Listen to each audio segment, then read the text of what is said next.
আলহামদুলিল্লাহ আমার ID van হয়ে গেছে না, ওয়াইফের আইডি তো এখন নিঙ্গে দিছে। তোমার স্বামীর কপাল কত ভালো, সে আমার কবরের পাশে কাঁদতে আসছে,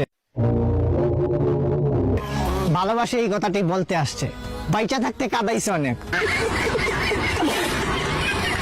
মইরা গেছি এখন জাগাইতে আসছে। কোন ফান্ডির বলা আমি জানি না, কিন্তু তার 14 গোষ্ঠীর এক সিরিয়াল খাড়া করে একসঙ্গে যে পট্টি মারি দিচ্ছে। সত্যি করে বলি তোমাদেরকে, বউ ব্যবসায়ী মান্দার পোলাগুলাকে দেখলে মনে হয় এদের বিচি বান্দরের হাতে তুলে দেয়। এই বোকাচোদাগুলা মনে হয় বিচি ছাড়া মানুষ, এক কথায় হিজড়া। মাদার চোদের বাচ্চা বউয়ের পুটকি না দেখায় হিজড়াদের মতো হাততালি দিয়ে ইনকাম কর, তাও মানুষ তোদেরকে সম্মান দিবে। আজকে টপিক দুইটা, এক টিকটকার অন্তর আর ডিজে অনিক। আজাইরা বকবক না করে দেরি, সোজা ভিডিও শুরু করি।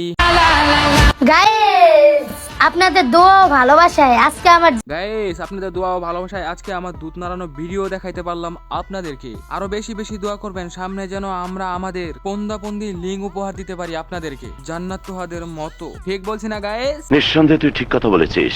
ওরা বলে আমার থেকে কি শিখার আছে? হুজুর সারা জীবন ওয়াজ করে 5 ওয়াক্ত নামাজ পড়াইতে পারলো না আজ পর্যন্ত তোমাদেরকে, আর আমি তো সাধারণ একজন টিকটকার।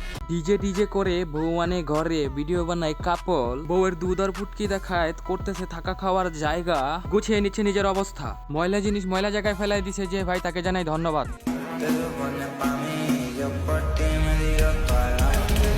আরে ভাই রে ভাই, মেয়েটা শরীরে হাত দিয়ে যেমন করতেছে, কখন যে যৌন জ্বালায় উত্তেজিত হয়ে রাস্তায় করা শুরু করে যায় না যে বলা। ওরে আমার অডিয়েন্স, এগুলো দেখা বাথরুমে যাইয়া কইরো না আবার খেলা। যা বিনোদন দেওয়ার দিয়েই দিলাম, এখন আসি টিকটকার অন্তরকে নিয়া। নাকি যেটা আসছে এটা কি অন্তর? হ্যাঁ এটা অন্তর, এটা অন্তর।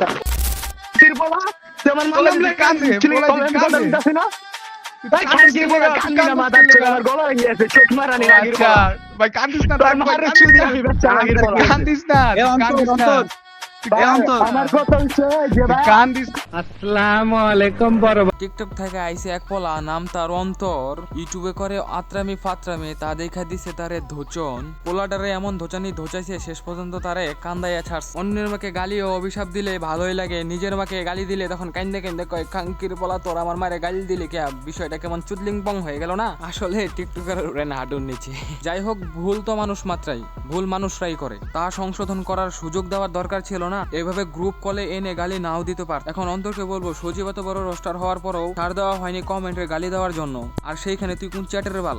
শেষমেশ একটা কথাই, তুই একটা ভিডিও বানাই, সজীবের কাছে মাফ চায় না, সবার কাছে মাফ চায় না, ঝামেলা খতম। তুই কমেন্টে থাক, মন চাই বাল ফালা, আমাদের কি করবি কর, তাতে আমাদের বাল ছেড়ে গেল। তো আজকের মতো বিদায় নিচ্ছি প্রিয়, ভিডিওটা ভালো লাগলে সাবস্ক্রাইব করে দিও, কিছু আবালদের কেটে দেবো, তোমাদের জানি আল্লাহ হাফেজ।